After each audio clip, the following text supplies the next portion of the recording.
there. Subscribe to my channel. And also press this bell icon.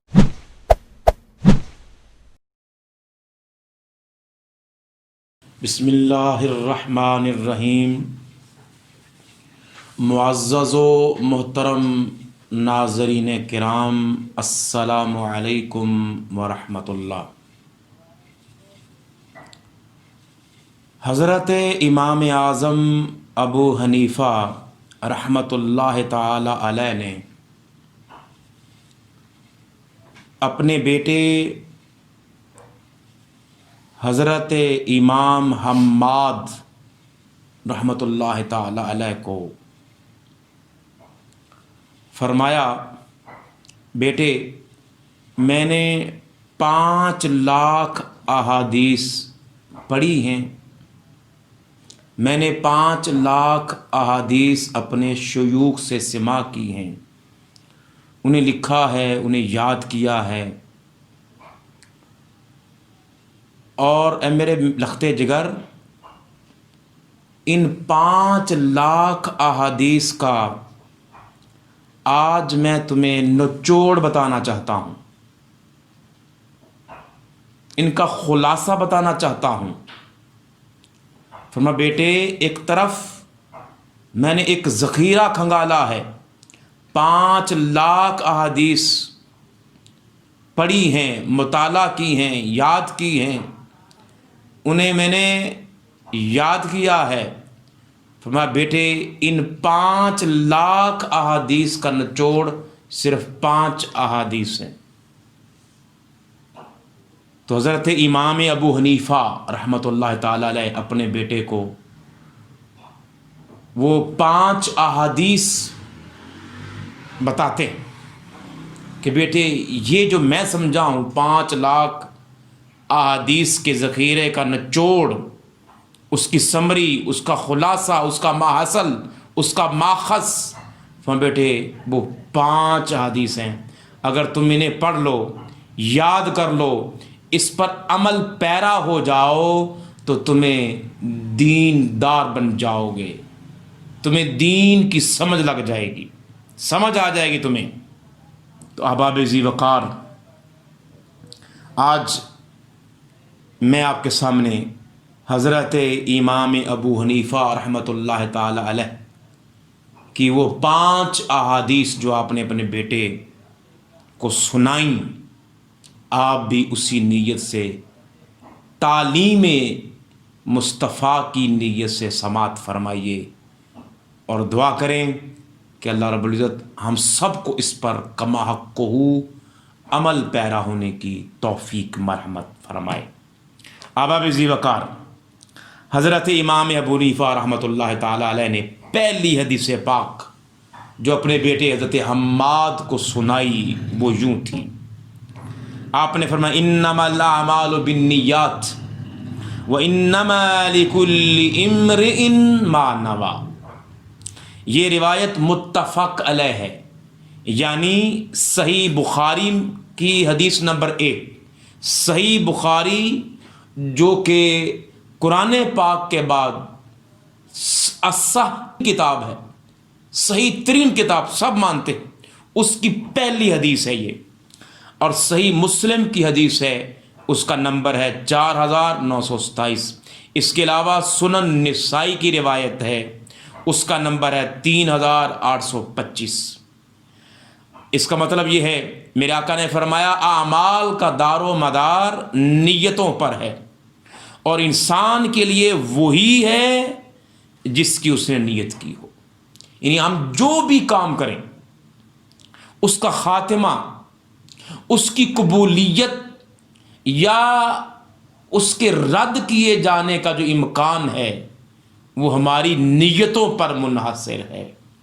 اگر انسان کی نیت ٹھیک نہیں، بھلے وہ نماز پڑھے، ایک شخص نماز پڑھ رہا ہے، نیت اس کی یہ ہے کہ دکھاوا ہے، تو قرآن کہتا ہے فویل للمصلین الذین هم یراؤن، جو دکھاوے کی نماز پڑھتے ہیں.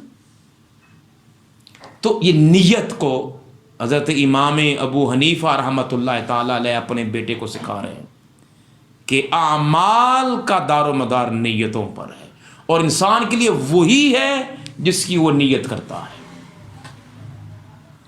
اب حضرت امام حنیفہ رحمۃ اللہ تعالی علیہ دوسرے نمبر پر اپنے بیٹے حضرت حماد کو حدیث سناتے ہیں۔ فرمایا من حسن اسلام المرء ترکہ ما لا یعنیہ او کما قال۔ یہ روایت جامع ترمذی کی ہے، حدیث کا نمبر ہے 2317۔ سنن ابن ماجہ میں بھی ہے، نمبر ہے 3976۔ میرے آقا صلی اللہ علیہ وسلم نے ارشاد فرمایا انسان کے اسلام کی خوبی یہ ہے کہ وہ لا یعنی فضول چیزوں کو چھوڑ دے۔ یعنی ہم سب مسلمان ہیں بحمد تعالی۔ ناظرین ذرا غور سے فرمائیے، میرے آقا فرما رہے ہیں کہ انسان کے اسلام کی خوبی یہ ہے کہ اگر ہم اسلام پہ عمل پیرا ہوں، عمل کرنا چاہتے ہوں، تو اس کی خوبی کیا ہے؟ فرمایا وہ یہ ہے کہ جتنی فضول چیزیں ہیں جس کا دنیا اور آخرت میں کوئی فائدہ نہیں، اسے چھوڑ دینا چاہیے۔ ایک تو یہ ہے نا کہ انسان بدکاری چھوڑ دے، گناہ چھوڑ دے، زیادتی چھوڑ دے، ظلم چھوڑ دے، وہ تو چھوڑنا ہی ہے، مگر اس حدیث میں فرمایا بیکار چیزوں کو بھی چھوڑ دو، یعنی ایسا کام جس کا کوئی نہ دنیا میں فائدہ نہ آخرت میں فائدہ، تو اس کو محدثین فرماتے ہیں یہ بیکار چیز ہے، اس کو بھی چھوڑ دینا، یہ اسلام ہے، اسلام کی خوبی یہ ہے۔ تو ناظرین سنتے بھی آئیے اور نیت بھی کرتے آئیے کہ انشاءاللہ ہم کوشش کریں گے کہ ان احکامات نبوی کو اپنی زندگیوں میں ڈالیں۔ حضرت امام ابو حنیفہ رحمۃ اللہ تعالی علیہ تیسرے نمبر پر جو حدیث بیان فرماتے ہیں، ذرا محبت سے سماعت فرمائیے۔ میرے آقا صلی اللہ علیہ وسلم نے ارشاد فرمایا لا یؤمن احدکم حتی یحب لاخیہ ما یحب لنفسہ او کما قال صلی اللہ علیہ وسلم۔ یہ حدیث متفق علیہ ہے، صحیح بخاری کی حدیث ہے، نمبر ہے 13۔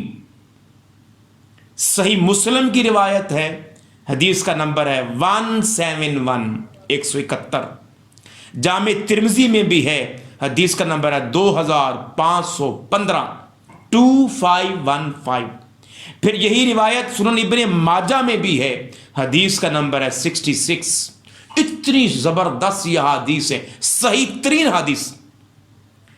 حضرت امام ابو حنیفہ رحمۃ اللہ تعالی علیہ نے جو روایت پڑھی سنائی اپنے بیٹے کو، میرے آقا نے فرمایا تم مومن نہیں ہو سکتے جب تک اپنے مسلمان بھائی کے لیے وہی چیز پسند نہ کرو جو اپنے لیے پسند کرتے۔ زبردست میرے آقا نے کلیہ دے دیا، ایک معیار دے دیا۔ ہم بھلے اپنے تئیں مسلمان بنے، کامل ایمان والے بن جائیں، کامل ترین مومن بن جائیں، مگر تعریف تو وہ ہے نا جو میرے مصطفیٰ کریم آقا فرما رہے ہیں۔ تو میرے مصطفیٰ تو فرما رہے ہیں کہ وہ مسلمان ہی نہیں جب تک تم وہ چیز جو اپنے لیے پسند کرتے ہو تو اپنے دوسرے بھائی کے لیے پسند نہ کرو۔ ہم بعض اوقات ہمارے سامنے دو چیزیں ہوتی ہیں، ہم اپنے لیے وہ چیز پسند کرتے ہیں جو مجھے اچھی لگتی ہے، اور جو اس سے کم تر ہوگی ہم دوسرے کے لیے چھوڑ دیتے ہیں۔ تو پھر بھی ہم یہ دعویٰ کریں کہ میں مومن کامل ہوں، میرا ایمان کامل ہے، ناظرین مجھ سمیت ہمیں غور کرنا ہوگا۔ حضرت امام ابو حنیفہ رحمۃ اللہ تعالی علیہ نے چوتھے نمبر پر جو روایت پڑھی بڑی قابل غور ہے۔ وقت میں اتنی گنجائش نہیں کہ میں ایکسپلین کروں، بس سنتے آئیے، صرف میں کہتا ہوں آپ سن لیں گے تو اس سے بھی آپ کی بات بن جائے گی۔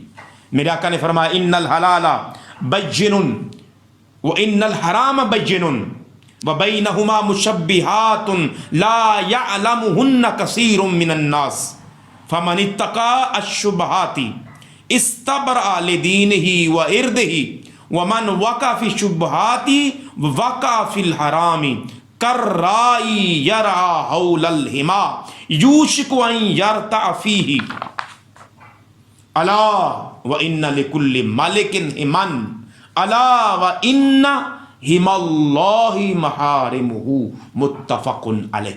یہ متفق علیہ حدیث پاک ہے، صحیح بخاری میں ہے، حدیث کا نمبر ہے 5252، صحیح مسلم میں روایت ہے، حدیث کا نمبر ہے 9094 9094۔ یہی روایت امام احمد بن حنبل نے اپنی کتاب مسند احمد میں روایت کی، حدیث کا نمبر ہے 5725۔ یہی حدیث سنن ابی داؤد میں ہے، حدیث کا نمبر ہے 3329۔ یہی روایت جامع ترمذی میں بھی ہے، حدیث کا نمبر ہے 1205۔ سنن نسائی کی روایت ہے 5713۔ سنن ابن ماجہ میں حدیث پاک موجود ہے 3984۔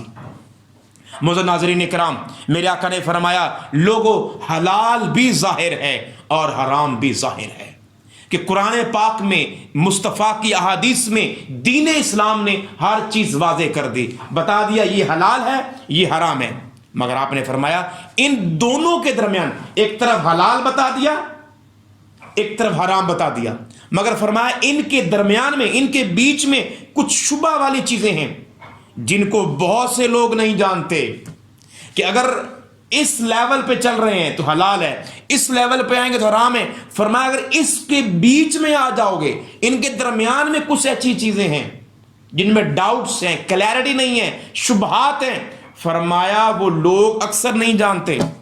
سو جو شخص شبہات سے بچ گیا اس نے دین اور اپنی آبرو کو محفوظ کر لیا، اس نے دین بھی محفوظ کر لیا، اپنی عزت بھی محفوظ کر لی۔ اور فرمایا جو شخص شبہات میں پڑا، یعنی جو ایسا کام، ایسا فعل، ایسی چیز جو کلیئرٹی نہیں ہے، ڈاؤٹس ہے، کلیئر نہیں ہے، نہ وہ حلال میں شمار ہے نہ حرام میں شمار ہے، تو میرے مصطفیٰ نے فرمایا جو شبہات میں پڑا وہ حرام میں پڑ جائے گا۔ جیسا کہ آپ نے مثال دی، جیسے کچھ چرواہا ہو، اس کے پاس بکریوں کا ریوڑ ہو اور وہ ایک کھیت کے پاس گزر رہا ہو، تو ان قریب ہے کہ اس کا جو ریوڑ ہے وہ کھیت میں چرنے لگے گا، کہ کھیت ہو اور ریوڑ ہو، تو یہ ممکن نہیں کہ کوئی ایک بکری، کوئی ایک بھیڑ، کوئی ایک جانور اس کو کھیت میں نہیں جائے گا۔ تو فرمایا اس طرح بچو شبہات سے۔ پھر آگے میرے مصطفیٰ کریم آقا نے آخری لفظ بڑے واضح فرمایا، بلا شبہ ہر بادشاہ نے باڑ لگا دی ہے اور اللہ کی باڑ حرام کردہ اشیاء ہیں۔ لوگوں جو جہاں اللہ نے حرام کہہ دیا وہ باڑ ہے، وہ باؤنڈری ہے، اس حد کو، اس باؤنڈری کو کراس نہیں کرنا۔ اور احباب ذی وقار، آخری حدیث پاک حضرت امام ابو حنیفہ رحمۃ اللہ تعالی علیہ اپنے بیٹے کے سامنے 5 لاکھ حدیث کا نچوڑ بیان کرتے ہوئے آخری حدیث جو پڑھتے ہیں ذرا محبت سے سماعت فرمائیے۔ یہ میرے آقا کا فرمان، المسلم من سلم المسلمون من لسانہ و یدہ متفق علیہ۔ یہ بھی متفق علیہ حدیث ہے، صحیح بخاری میں ہے، حدیث کا نمبر ہے 10، صحیح مسلم کی روایت ہے، حدیث کا نمبر ہے 162 162، جامع ترمذی کی روایت ہے، حدیث کا نمبر ہے 2627، سنن نسائی کی روایت ہے، حدیث کا نمبر ہے 4998 4998۔ صحیح اس کے علاوہ صحیح ابن حمان میں ہے، اور المستدرک جو حضرت امام حاکم کی کتاب ہے اس میں بھی یہ نقل کی گئی روایت۔ احباب ذی وقار، میرے آقا کا فرمان ہے، علی شان سماعت فرمائیے، میرے مصطفیٰ کریم آقا نے فرمایا کامل مسلمان وہ ہے جس کے ہاتھ اور زبان سے کسی دوسرے مسلمان کو کوئی تکلیف نہ پہنچے۔ کتنی پیاری بات، ٹو دی پوائنٹ۔ ہم کہتے ہیں مسلمان وہ ہے جس کے ہاتھ میں تسبیح ہو، داڑھی لمبی ہو، ماما باندھا ہو، یہ سارے روایات ہیں، یہ ہونا نہ ہونا۔ اصل مسلمان کی تعریف میرے آقا نے فرما دی، ڈیفینیشن کیا ہے، ہو از مسلم، فرمایا بس سادہ سی بات ہے، اے مسلمانوں کو جاننا چاہتے ہو، اس کو جانچنا چاہتے ہو، اس کا جو ہے کوئی معیار قائم کرنا چاہتے ہو کہ مسلمان کون ہے؟ فرمایا ایک بات ہے، جس کے ہاتھ سے کسی دوسرے کو تکلیف نہ پہنچے اور جس کی زبان سے کسی کو تکلیف نہ پہنچے، ایک لفظ ایسا نہ بولا جائے جس سے کسی کی دل آزاری ہو۔